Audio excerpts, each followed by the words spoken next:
Big boss Kannada season 11 ಆರಂಭಕ್ಕೆ ಕೆಲವು ದಿನ ಬಾಕಿ ಉಳಿದಿದೆ. ಈ ಬಾರಿ ಹೊಸ ಅಧ್ಯಾಯ, ಹೊಸ ಆಟ ಅಂತ ಹೇಳಿ ಜನರಲ್ಲಿ ಕ್ಯೂರಿಯಾಸಿಟಿ ಹುಟ್ಟುವಂತೆ ಮಾಡಲಾಗಿದೆ.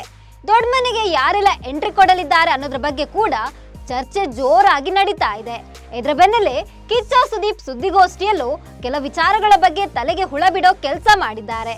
ಸ್ವರ್ಗ ನರಕ ಕಾನ್ಸೆಪ್ಟ್ ಈ ಬಾರಿ ಇರಲಿದೆ ಅಂತ ಹೇಳಿದ್ದಾರೆ. ಅಷ್ಟಕ್ಕೂ ಸ್ವರ್ಗ ನರಕದಲ್ಲಿ ಏನೆಲ್ಲ ಇರಲಿದೆ, ಸ್ವರ್ಗ ನರಕಕ್ಕೆ ಹೇಗೆ ಆಯ್ಕೆ ಮಾಡಲಾಗುತ್ತೆ, ಇದು ಹಿಂದಿ ಬಿಗ್ ಬಾಸ್ ಕಾಪಿನಾ ಅನ್ನೋದ್ರ ಬಗ್ಗೆ ಹೇಳ್ತೇನೆ. ನಾನು ಶ್ವೇತಾ. ನೀವು ಸುದ್ದಿ ಅನ್ನದ ಸಬ್ಸ್ಕ್ರೈಬರ್ ಆಗೋದಕ್ಕೆ ಮರಿಬೇಡಿ.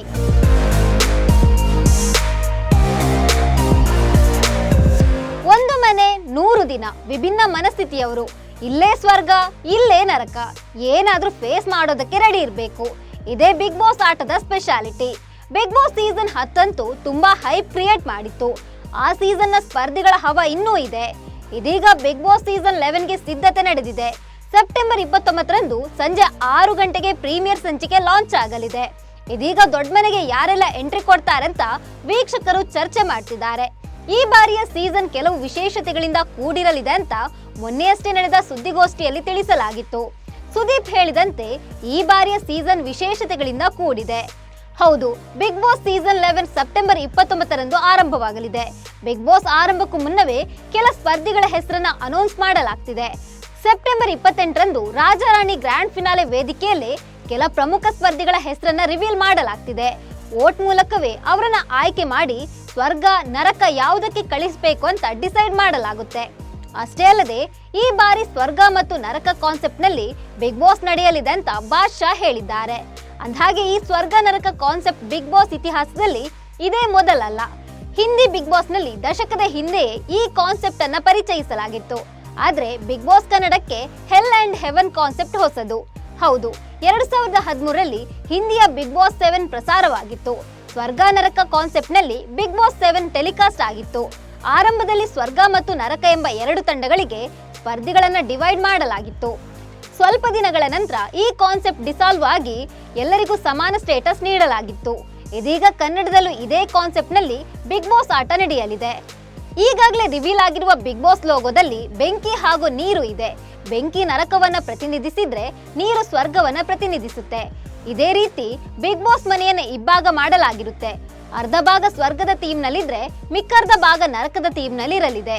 ಸ್ವರ್ಗ ತಂಡ ಸೇರುವ ಸ್ಪರ್ಧಿಗಳಿಗೆ ಆಹಾರ, ನೀರು, ಸ್ವಿಮ್ಮಿಂಗ್ ಪೂಲ್, ಲಕ್ಸುರಿ ಸೇರಿದಂತೆ ಎಲ್ಲಾ ಸೌಲಭ್ಯಗಳು ಸಿಗುತ್ತವೆ. ಆದ್ರೆ ನರಕ ತಂಡದಲ್ಲಿರುವವರಿಗೆ ಅದ್ಯಾವುದೂ ಇರೋದಿಲ್ಲ. ಆಹಾರ, ಉಡುಗೆ, ನೀರು ಎಲ್ಲದಕ್ಕೂ ಒದ್ದಾಡಬೇಕು. ಈ ಎಲ್ಲದರ ಜೊತೆಗೆ ನಾಮಿನೇಷನ್ ಬಿಸಿ ಹೆಚ್ಚಿರೋದು ಕೂಡ ನರಕ ತಂಡದವರಿಗೆ. ಸ್ವರ್ಗ ಹಾಗೂ ನರಕ ತಂಡ ಸೇರಿರೋರು ಅಲ್ಲಲ್ಲೇ ಇರಬೇಕು. ಆಗಾಗ ಟ್ವಿಸ್ಟ್ಗಳನ್ನ ಕೊಟ್ಟು ಸ್ವರ್ಗದಲ್ಲಿರೋರನ್ನ ನರಕಕ್ಕೆ, ನರಕದಲ್ಲಿರೋರನ್ನ ಸ್ವರ್ಗಕ್ಕೆ ಚೇಂಜ್ ಮಾಡಲಾಗುತ್ತೆ. ಹೀಗಾಗಿ ಎಲ್ಲ ಸ್ಪರ್ಧಿಗಳಿಗೆ ಸ್ವರ್ಗದ ಸುಖ ಮತ್ತು ನರಕ ಯಾತನೆಯ ದರ್ಶನವಾಗಲಿದೆ. ಕೆಲ ದಿನಗಳ ಕಾಲ ಇದೇ ಕಾನ್ಸೆಪ್ಟ್ ಮುಂದುವರಿಯಲಿದ್ದು ಆನಂತರ ನರಕ ಮಾಯವಾಗುತ್ತೆ. ಎಲ್ಲರಿಗೂ ಸ್ವರ್ಗಕ್ಕೆ ಹೋಗುವ ಅವಕಾಶವನ್ನ ಬಿಗ್ ಬಾಸ್ ಕರುಣಿಸುತ್ತಾರೆ. ಎಲ್ಲರಿಗೂ ಸಮಾನ ಹಕ್ಕು ಲಭಿಸಿದ ಬಳಿಕ ಮತ್ತೊಂದು ಹೊಸ ಅಧ್ಯಾಯ ಆರಂಭವಾಗಲಿದೆ ಅಂತ ಹೇಳಲಾಗ್ತಿದೆ. ಈ ಬಗ್ಗೆ ಕಿಚ್ಚ ಸುದೀಪ್ ಕೂಡ ಸುದ್ದಿಗೋಷ್ಠಿಯಲ್ಲಿ ಹೇಳಿದ್ರು.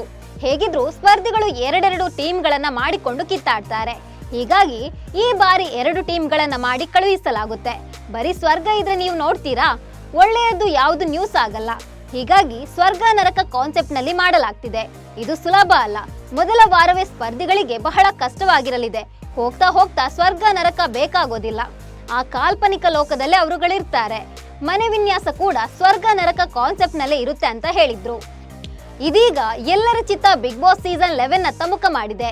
ಈ ಬಾರಿಯ ಸೀಸನ್ ಹೇಗಿರಲಿದೆ ಅನ್ನೋ ಕುತೂಹಲ ವೀಕ್ಷಕರಲ್ಲಿ ಮನೆ ಮಾಡಿದೆ. ಬಿಗ್ ಬಾಸ್ ಮನೆ ಯಾರಿಗೆ ಸ್ವರ್ಗ ಆಗಲಿದೆ, ಯಾರಿಗೆ ನರಕದ ದರ್ಶನ ಕಾದಿದೆ ಅಂತ ಕಾದು ನೋಡ್ಬೇಕು. ನಮಸ್ಕಾರ.